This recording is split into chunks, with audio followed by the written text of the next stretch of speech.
Hey, how's it going? This video is just a quick video on how to set up how I set up my Blade 350QX on FPV. I ended up using the Fat Shark Attitude goggles, which come with, I'm not going to need those anymore. There's plenty of stuff on the net about the Attitude. This is actually more about how I ended up using a pan tilt camera to kind of rig a gimbal. But I'm going to go through a little bit of all the setup. How I strapped it to the model and so on and so forth. Because I did a lot of research. That the price of this stuff is, $300, $400, $500 for this setup. I did a lot of research before I bought, because it's not a try and buy thing that you can go down to your local hobby shop store. At least it wasn't for me. So I did a lot of research on the internet to see what I was getting. So I just want to do a video, maybe help out some other guys, and see some things that you could do.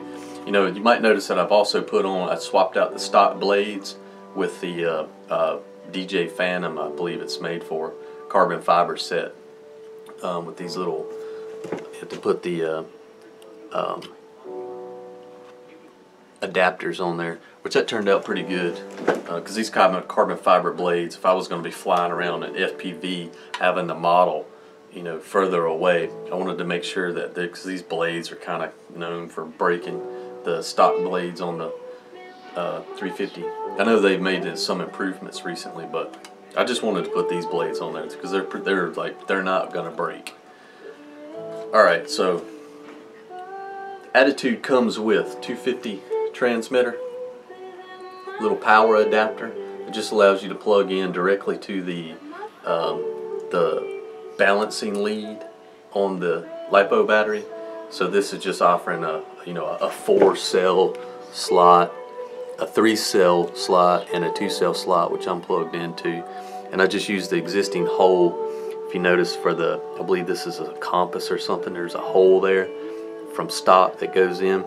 Well, on the other side there's that same hole there, so I just fish a JST extension through that existing hole and then ran it up through the front of the model, and which is there. I had to cut the wires and then resolder them. That's what that's all about. So then now when I put in a battery, just plug in, and that powers the transmitter to the goggles off the lead on the LiPo battery.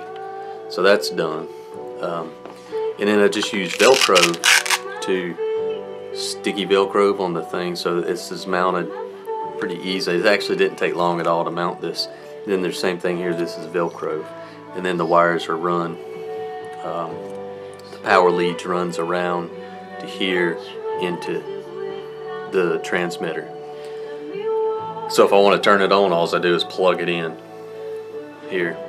But the thing I want to really talk about is the camera mount, because I originally bought when I tried to buy this, and I ended up buying from getfpv.com, getfpv.com.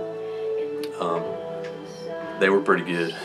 But when I bought this camera, the camera was out of stock because the Attitude SD from Fat Shark doesn't come with a camera, so I had to buy a camera.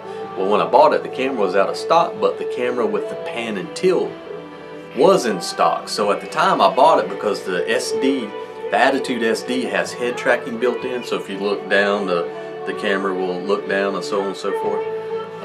But I had no intention, because I don't have a radio that supports those extra number of channels. But to get the camera, I just paid 20 extra bucks and got the one with the pan and tilt, with the intent to take the pan and tilt off and just put the pilot cam on here, which that's the original way I set it up. I was flying around just fine. It worked great. I highly recommend the FPV. It's a pretty cool experience. But then I got bored and thought that I'd do another project, and I thought, well, the 350, which I knew from watching other videos, is gimbal ready. As in, if you look down in here on your 350, on the face with the model facing you on the left side, right down in there is, which you can't see, but in the general area you'll notice that there's 2 rows of 3 pins down there.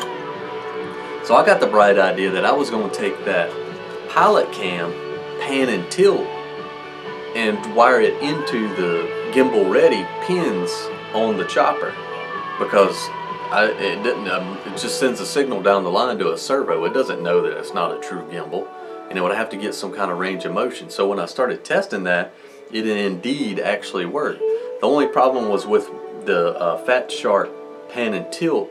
The motor in the back, which is the one that's actually mounted inside the block of wood here, needed to be manually reversed because I didn't have any way to reverse it. It just jacks into the pins on here. There's nothing to reverse it, so I had to, and there's videos on YouTube on how to manually reverse a servo. You can just Google that and see how to do that, but you have to manually reverse one of the servos. And so when you're testing it out, you can actually sit there and look at the model and see if it's doing the way you want. So if the model tips down, you want your camera to tip up. And if the model tips left, you want the camera to tip right. But anyways, I took a block of wood, etched out, cut a hole in the middle to where the servo was actually mounted in there. The two servo wires run. Actually had to drill a hole in the frame here. There's nothing underneath this area here. I looked inside. So on the right side, I ran those wires in and down the body of the insides, and they're actually plugged into that pin. So it's kind of a close-up of what it looks like. I had to modify one other thing on this setup. Right here at the top of this camera, and it has a little rig that it attaches to the front servo that is acting as the pitch. When it pitched up, sorry, I got the model upside down. When it pitched up, it was binding right here on the actual rig. So what I did was I took a knife, a razor knife, and trimmed away just flat right here. It had a piece of plastic that came across right here for added extra support. So when it moved up, it bound to that. So I just took a razor knife and trimmed. But when you get it and you're actually testing it before it's mounted and everything, you can see where, if any, binding points, because you're going to have to take out this piece, this little pin, this nut right here, this screw, and it's got a hex nut in there that fits onto it. So, but you actually have to pull that out, and it's got a little gear in it, and you need to position it to where it's the servos are in a cross. There's one, the back one is mounted this way, and then the front one is mounted that way.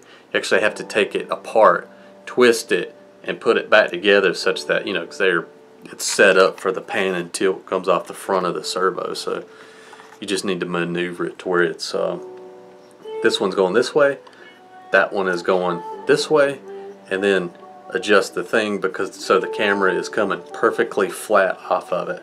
So that's the way I set it up. And then when you plug it in, it'll revert right. It'll make its start position as perfectly forward. And then I actually tilt it down with the GoPro a little bit towards the ground. Alright, so now let me flick this bad boy on. I need to keep it level while it's turning on, so when it does its calculations, you know the right tune when you hear it. You'll know the right hotel. Alright, when you see so see that blinking light, it's looking for the radio, but it is actually set up.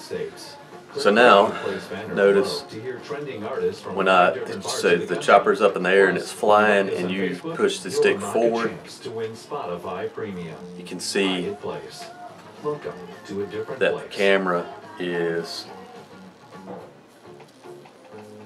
maintaining a level, somewhat level thing. And then on the same right, when you're twisting, you can see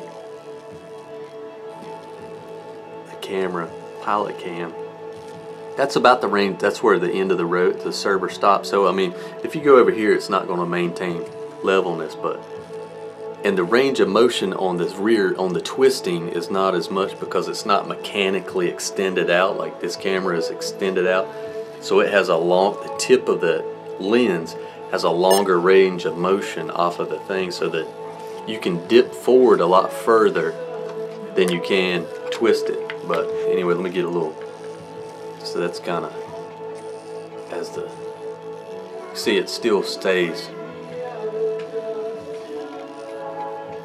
But anyways, it actually works and it's pretty cool. It's not a total gimbal experience where those things have pretty good range of motion, are pretty perfect. This thing is not, if you're tipping up, it's not going to be perfectly level, but it knocks out about maybe 80% of the motion inside that. So the way that manifests is when you're flying is when you dip forward, you're not looking at the ground, because when you dip forward, the camera tips up, and vice versa. You roll this way, the camera rolls back, and so you're the horizon in the goggles, as you see it, everything is just kind of stays flat. It's pretty cool. But anyways, pan and tilt, I call it the poor man's gimbal.